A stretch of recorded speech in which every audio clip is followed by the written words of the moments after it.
Nama lelaki terhandsome di AIT. Oi, kau tahu video Muhammad ni? Memang trend dulu sekarang ni. Jika nama lelaki terhandsome. Tak, kau palu. Kau okey tak okey tu? Lepak macam ni. Boleh tadi ke ada phone. Tak tu. Try nak okey ya.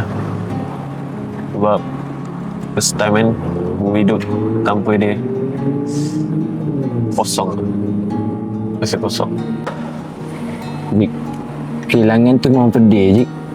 Sebab kau tak pernah rasa benda tu. Dan hati kau pun tak pernah rasa benda tu.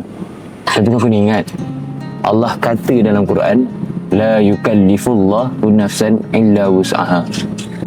Maksudnya, Allah tak membebani seseorang sesuai dengan kesanggupannya. Kau faham tak? Tapi still sakit tu. Ha. Memang, Ji, semua orang akan sakit bila kehilangan orang yang disayang. Tapi kau kena ingat, setiap pagi Allah bagi engkau hari baru, pagi yang baru untuk hati engkau belajar. Lepaskan sikit demi sedikit. Kau relax je, bro. Pelan-pelan. Allah kan ada. Dah tak ada dialog lah. Habis lah. Yang tadi Akid angat Tu, video. video. Dah, jom. Alah, belakang. Sakit-sakit konon.